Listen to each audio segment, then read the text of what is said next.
صحیح بخاری حدیث نمبر 7۔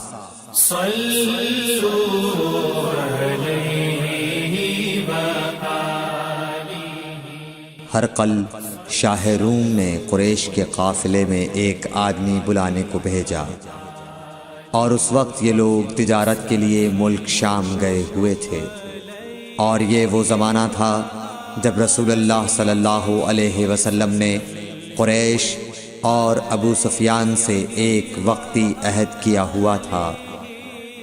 جب ابو سفیان اور دوسرے لوگ ہرقل کے پاس ایلیا پہنچے، جہاں ہرقل نے دربار طلب کیا تھا، اس کے گرد روم کے بڑے بڑے لوگ، علماء، وزراء و امراء بیٹھے ہوئے تھے۔ ہرقل نے ان کو اور اپنے ترجمان کو بلوایا، پھر ان سے پوچھا کہ تم میں سے کون شخص مدعی رسالت کا زیادہ قریبی عزیز ہے؟ ابو سفیان کہتے ہیں کہ میں بول اٹھا کہ میں اس کا سب سے زیادہ قریبی رشتہ دار ہوں۔ یہ سن کر ہرقل نے حکم دیا کہ اس ابو سفیان کو میرے قریب لا کر بٹھاؤ، اور اس کے ساتھیوں کو اس کی پیٹھ کے پیچھے بٹھا دو۔ پھر اپنے ترجمان سے کہا کہ ان لوگوں سے کہہ دو کہ میں ابو سفیان سے اس شخص یعنی محمد صلی اللہ علیہ وسلم کے حالات پوچھتا ہوں۔ اگر یہ مجھ سے کسی بات میں جھوٹ بول دے تو تم اس کا جھوٹ ظاہر کر دینا۔ ابو سفیان کا قول ہے کہ خدا کی قسم، اگر مجھے یہ غیرت نہ آتی کہ یہ لوگ مجھ کو جھٹلائیں گے تو میں آپ صلی اللہ علیہ وسلم کی نسبت ضرور غلط گوئی سے کام لیتا۔ خیر، پہلی بات جو ہرقل نے مجھ سے پوچھی وہ یہ کہ اس شخص کا خاندان تم لوگوں میں کیسا ہے؟ میں نے کہا وہ تو بڑے اونچے عالی نسب والے ہیں۔ کہنے لگا اس سے پہلے بھی کسی نے تم لوگوں میں ایسی بات کہی تھی؟ میں نے کہا نہیں۔ کہنے لگا اچھا اس کے بڑوں میں کوئی بادشاہ ہوا ہے؟ میں نے کہا نہیں۔ پھر اس نے کہا بڑے لوگوں نے اس کی پیروی اختیار کی ہے یا کمزوروں نے؟ میں نے کہا نہیں، کمزوروں نے۔ پھر کہنے لگا اس کے تابعدار روز بڑھتے جاتے ہیں یا کوئی ساتھی پھر بھی جاتا ہے؟ میں نے کہا نہیں۔ کہنے لگا کیا اپنے اس دعوی نبوت سے پہلے کبھی کسی بھی موقع پر اس نے جھوٹ بولا ہے؟ میں نے کہا نہیں، اور اب ہماری اس سے صلح کی ایک مقررہ مدت ٹھہری ہوئی ہے، معلوم نہیں وہ اس میں کیا کرنے والا ہے۔ ابو سفیان کہتے ہیں میں اس بات کے سوا اور کوئی جھوٹ اس گفتگو میں شامل نہ کر سکا۔ ہرقل نے کہا کیا تمہاری اس سے کبھی لڑائی بھی ہوئی ہے؟ ہم نے کہا کہ ہاں۔ بولا پھر تمہاری اور اس کی جنگ کا کیا حال ہوتا ہے؟ میں نے کہا لڑائی ڈول کی طرح ہے، کبھی وہ ہم سے میدان جنگ جیت لیتے ہیں اور کبھی ہم ان سے جیت لیتے ہیں۔ ہرقل نے پوچھا وہ تمہیں کس بات کا حکم دیتا ہے؟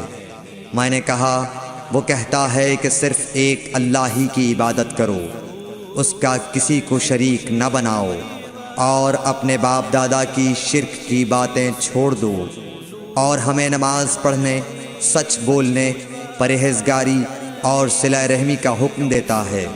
یہ سب سن کر پھر ہرقل نے اپنے ترجمان سے کہا کہ ابو سفیان سے کہہ دے کہ میں نے تم سے اس کا نسب پوچھا تو تم نے کہا کہ وہ ہم سے عالی نسب ہے، اور پیغمبر اپنی قوم میں عالی نسب ہی بھیجے جایا کرتے ہیں۔ میں نے تم سے پوچھا کہ دعوی نبوت کی یہ بات تمہارے اندر اس سے پہلے کسی اور نے بھی کہی تھی؟ تو تم نے جواب دیا کہ نہیں۔ تب میں نے اپنے دل میں کہا کہ اگر یہ بات اس سے پہلے کسی اور نے کہی ہوتی تو میں سمجھتا کہ اس شخص نے بھی اسی بات کی تقلید کی ہے جو پہلے کہی جا چکی ہے۔ میں نے تم سے پوچھا کہ اس کے بڑوں میں کوئی بادشاہ بھی گزرا ہے؟ تو تم نے کہا کہ نہیں۔ تو میں نے دل میں کہا کہ ان کے بزرگوں میں سے کوئی بادشاہ ہوا ہوگا تو کہہ دوں گا کہ وہ شخص اس بہانے اپنے آباء و اجداد کی بادشاہت اور ان کا ملک دوبارہ حاصل کرنا چاہتا ہے۔ اور میں نے تم سے پوچھا کہ اس بات کے کہنے یعنی پیغمبری کا دعویٰ کرنے سے پہلے تم نے کبھی اس کو دروغ گوئی کا الزام لگایا ہے؟ تم نے کہا کہ نہیں۔ تو میں نے سمجھ لیا کہ جو شخص آدمیوں کے ساتھ دروغ گوئی سے بچے وہ اللہ کے بارے میں کیسے جھوٹی بات کہہ سکتا ہے؟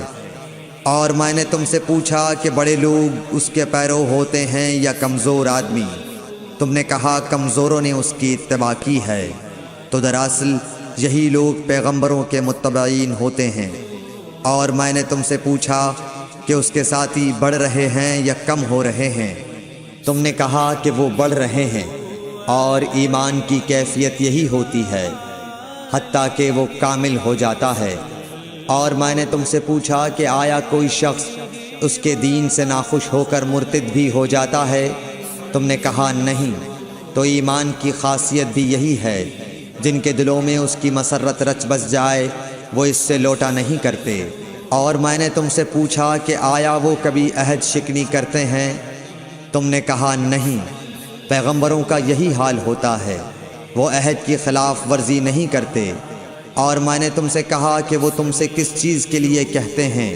تم نے کہا کہ وہ ہمیں حکم دیتے ہیں کہ اللہ کی عبادت کرو، اس کے ساتھ کسی کو شریک نہ ٹھہراؤ، اور تمہیں بتوں کی پرستش سے روکتے ہیں، سچ بولنے اور پرہیزگاری کا حکم دیتے ہیں۔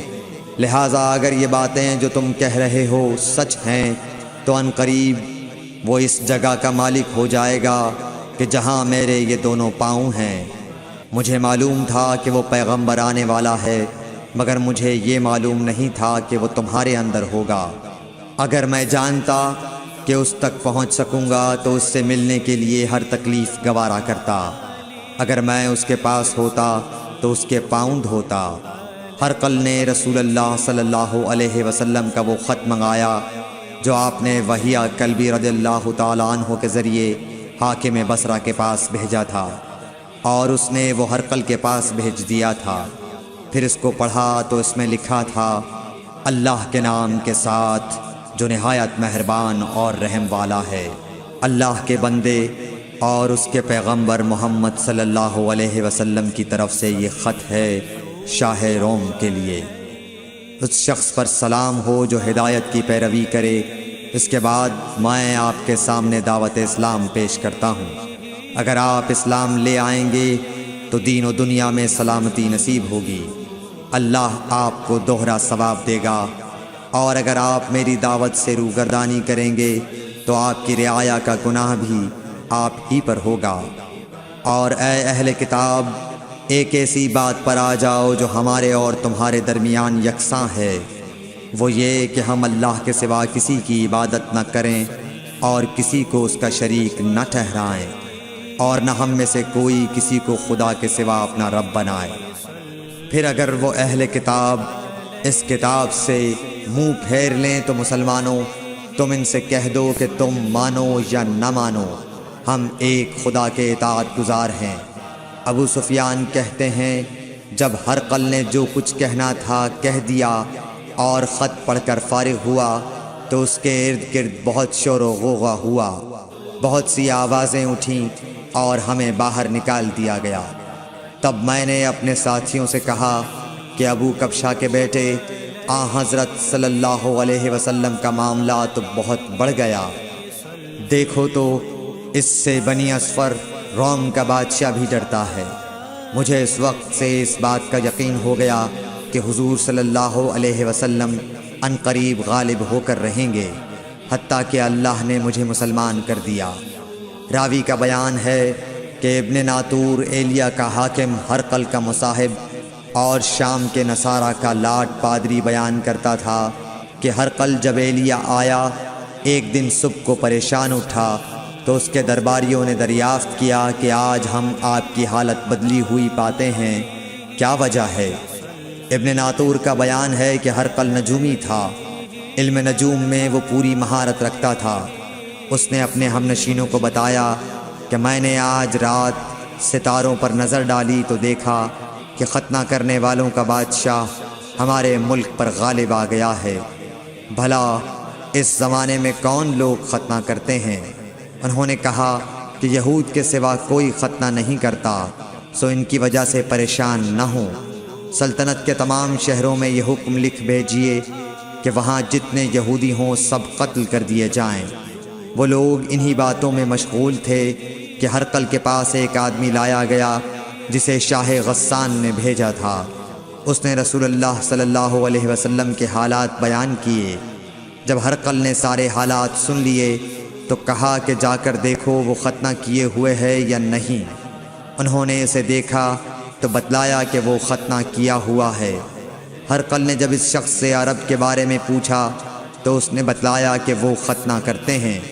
تب ہرقل نے کہا کہ یہی محمد صلی اللہ علیہ وسلم اس امت کے بادشاہ ہیں جو پیدا ہو چکے ہیں۔ پھر اس نے اپنے ایک دوست کو رومیہ خط لکھا اور وہ بھی علم نجوم میں ہرقل کی طرح ماہر تھا۔ پھر وہاں سے ہرقل حمص چلا گیا۔ ابھی حمص سے نکلا نہیں تھا کہ اس کے دوست کا خط اس کے جواب میں آ گیا۔ اس کی رائے بھی حضور صلی اللہ علیہ وسلم کے ظہور کے بارے میں ہرقل کے موافق تھی کہ محمد صلی اللہ علیہ وسلم واقعی پیغمبر ہیں۔ اس کے بعد ہرقل نے روم کے بڑے آدمیوں کو اپنے حمص کے محل میں طلب کیا اور اس کے حکم سے محل کے دروازے بند کر لیے گئے۔ پھر وہ اپنے خاص محل سے باہر آیا اور کہا، اے روم والو، کیا ہدایت اور کامیابی میں کچھ حصہ تمہارے لیے بھی ہے؟ اگر تم اپنی سلطنت کی بقا چاہتے ہو تو پھر اس نبی صلی اللہ علیہ وسلم کی بیعت کر لو اور مسلمان ہو جاؤ۔ یہ سننا تھا کہ پھر لوگ وحشی گدھوں کی طرح دروازوں کی طرف دوڑے مگر انہیں بند پایا۔ آخر جب ہرقل نے اس بات سے ان کی یہ نفرت دیکھی اور ان کے ایمان لانے سے مایوس ہو گیا تو کہنے لگا کہ ان لوگوں کو میرے پاس لاؤ۔ جب وہ دوبارہ آئے تو اس نے کہا، میں نے جو بات کہی تھی اس سے تمہاری دینی پختگی کی آزمائش مقصود تھی، سو وہ میں نے دیکھ لی۔ تب یہ بات سن کر وہ سب کے سب اس کے سامنے سجدے میں گر پڑے اور اس سے خوش ہو گئے۔ بالآخر ہرقل کی آخری حالت یہی رہی۔ صحیح بخاری حدیث نمبر 7۔